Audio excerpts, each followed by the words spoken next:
বিলুপ্তিকৰণ নচলিব সমষ্টি বিলুপ্তিকৰণ নচলিব হিমন্ত বিশ্ব শৰ্মা হুঁচিয়াৰ হিমন্ত বিশ্ব শৰ্মা হুঁচিয়াৰ গঠনৰ মুখত সুশান্ত বৰগোহাঁই হুঁচিয়াৰ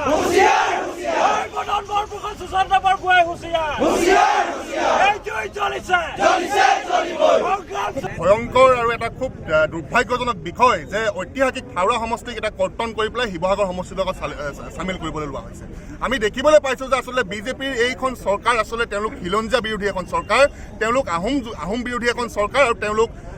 তেওঁলোকৰ কথা আৰু কৰ্ম এই কথাবোৰ প্ৰমাণ কৰিছে। যিটো সময়ত ঐতিহাসিক হাওৰা সমষ্টিত দুটাকে 600 বছৰ ধৰি ৰাজত্ব কৰা আহোম জনগোষ্ঠীৰ ৰাজধানী আছিলে, বকতা আছিলে, চৰগুৱা আছিলে, এনেধৰণৰ এটা সমষ্টিক তেওঁলোকে বিলুপ্তকৰণ কৰা কাৰ্য আমি কোনো কাৰণ আমি মানি ল'ব নোৱাৰোঁ। গতিকে আজি ৰাইজ আজি ৰাজপথলৈ ওলাই আহিছে আৰু আজি ৰাজপথৰ এই আজি বিক্ষোভ কাৰ্যসূচীৰ পৰা আমি আচলতে মুখ্যমন্ত্ৰী ডাঙৰীয়াক আমি সকীয়াই দিব বিচাৰিছোঁ যে তেখেতে খিলঞ্জীয়া ৰক্ষণাবেক্ষণ কৰা যিখিনি কথা কৈ আছিলে আচলতে হাওৰা সমষ্টিটো খিলঞ্জীয়া মানুহ বসবাস নকৰে নেকি? হাওৰা সমষ্টিৰ পৰা প্ৰতিনিধিত্ব কৰা সুশান্ত বৰগোহাঁই ডাঙৰীয়া এই ক্ষেত্ৰত মৌন হৈ আছে। সুশান্ত বৰগোহাঁই ডাঙৰীয়াক আমি প্ৰশ্ন কৰিব বিচাৰিছোঁ যে তেখেত যদি খিলঞ্জীয়া হয়, তেখেত যদি আহোম জনগোষ্ঠীৰ পৰা প্ৰতিনিধিত্ব কৰি পেলাই এই যে আহোমৰ নামত যে ধাপ্পাটো লগাই পেলাই তেখেতে যে আজি বিধায়ক হৈ আছে, কাইলৈ পৰহি যে মন্ত্ৰীত্বৰ বাবে তেখেতে দৌৰি আছে, সেই সুশান্ত বৰগোহাঁই আজি আহোম জাতিক প্ৰতাৰণা কৰিছে, চাহ জনগোষ্ঠীক তেওঁলোকে আজি প্ৰতাৰণা কৰিছে। এই হাওৰা সমষ্টিত বসবাস কৰি থকা প্ৰতিটো খিলঞ্জীয়া জাতি জনগোষ্ঠীক তেওঁলোকে অপমান কৰি পেলাই হাওৰা সমষ্টিটো নাইকিয়া কৰি শিৱসাগৰৰ লগত চামিল কৰা বিষয়টো আমি কোনো কাৰণত মানি নলওঁ। আমি আজি এই মজিয়াৰ পৰা পুনৰবাৰ কৈছোঁ,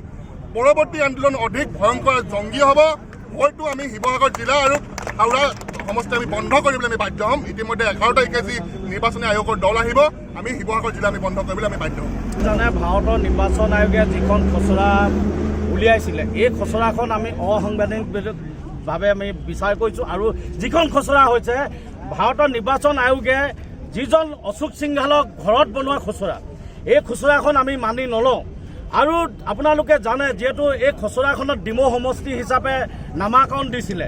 তাৰপিছত এই নামাকৰণ দিয়াৰ পিছত সুশান্ত বৰগোহাঁই লগতে অশোক সিংঘাল, হিমন্ত বিশ্ব শৰ্মাই দিল্লীত গৈ এই ডিমৌ সমষ্টিটো তেওঁলোকে কৰ্তন কৰিলে,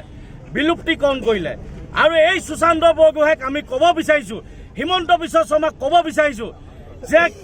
য'ত উজনি অসমত আহোম জনগোষ্ঠী জিলা থকাৰ পিছত তেওঁলোকে কিয় সমষ্টি কৰ্তন কৰিলে? সুশান্ত বৰগোহাঁই আহোম নহয় নেকি? সুশান্ত বৰগোহাঁই হৈছে জাতিদ্ৰোহী হয়। হাওৰা সমষ্টি এজন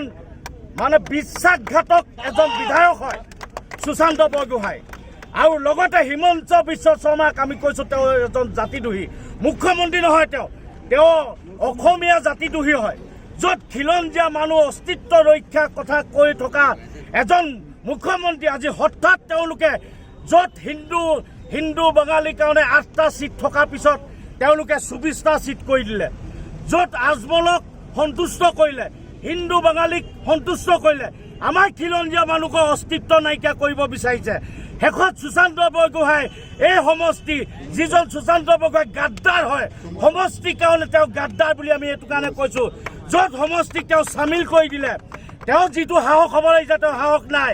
তেওঁ যিহেতু চুলি নাই তেওঁৰ মূৰত, সেইকাৰণে সেইকণ জ্ঞান নাই। সুশান্ত বৰগোহাঁই মূৰত যদি চুলি থকাহেঁতেন তেওঁ জানিলেহেঁতেন যে এটা সমষ্টি নাইকিয়া হ'লে কি হ'ব। সমষ্টিবাসী ৰাইজৰ আৱেগ আছে, সমষ্টিবাসীৰ ৰাইজৰ আৱেগ কিনি থকাৰ পিছত তেওঁ এজন বিধায়কৰ তেওঁ সাহস দেখাবলৈ যে নোৱাৰিলে, সেইকাৰণে সুশান্ত বৰগোহাঁইক আমি গাদ্দাৰ হিচাপে মাটি আৰু ভেটি আৰু খিলঞ্জীয়াৰ কথা কোৱা এই চৰকাৰখনে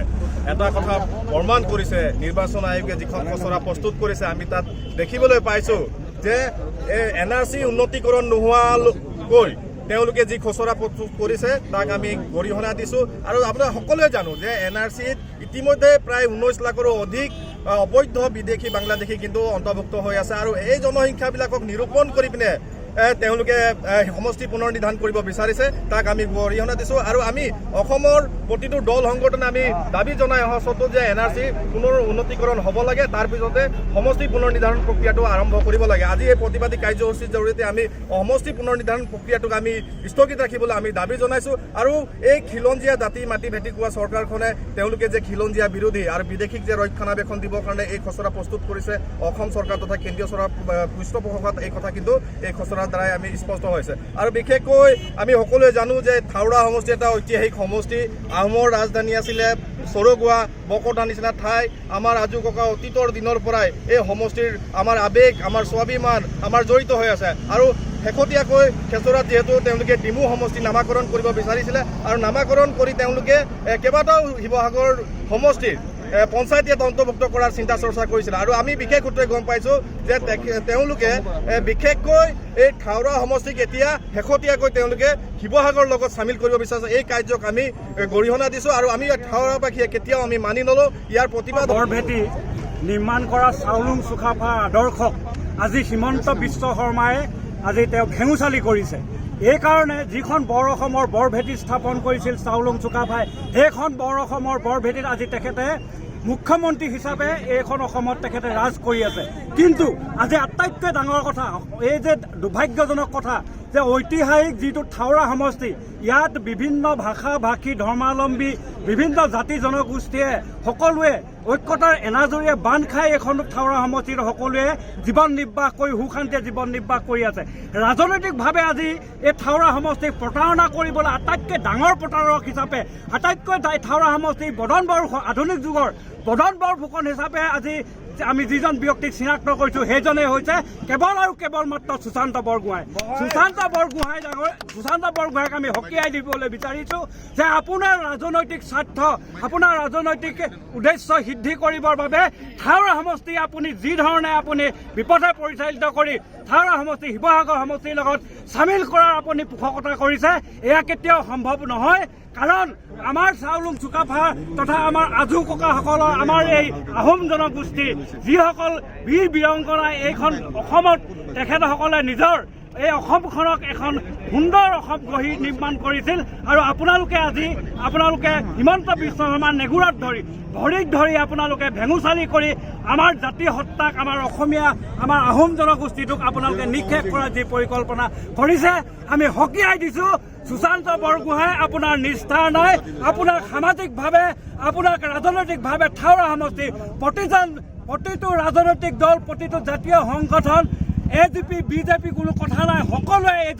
এইজন আজি বদন বৰফুকনক সুশান্ত বৰগোহাঁই নামৰ এই বদন বৰফুকনক মুখা পিন্ধা বদন বৰফুকনক আজি আমি সকলোৱে উৎখাত কৰাত আমি তেখেতক আমি পুলিয়ে পোখাৰে উঘালাই এই ব্ৰহ্মপুত্ৰ নদীত দলিয়াই দিবলৈ আমি সকলো কাৰ্যসূচী লৈছোঁ আৰু এই প্ৰতিবাদী কাৰ্যসূচীত মৰাণাকা অসম চাহ মজদুৰ সংঘৰ অন্তৰ্গত থকা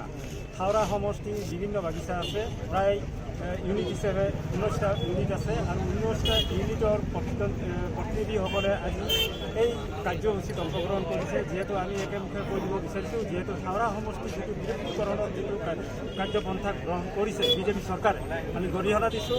আৰু আৱশ্যক হ'লে আমি থাওৰা সমষ্টিৰ অন্তৰ্গত থকা যিমানখিনি বাগিচা আছে বাগিচাসমূহ ৰাইজে হয়তো বাগিচা বন্ধ কাৰ্যসূচী ল'বলৈ বাধ্য হ'ব আৰু এইটো কেতিয়াও মানিব কথা নহ'ব থাওৰা সমষ্টিৰ বিদ্যুতীকৰণ বা সমষ্টিটো অন্যান্য সমষ্টিৰ লগত মিলিত কৰা এইটো আমি গ্ৰহণযোগ্য নহয় আৰু এইটোত আমি প্ৰতিবাদ কৰি থাকিম আৰু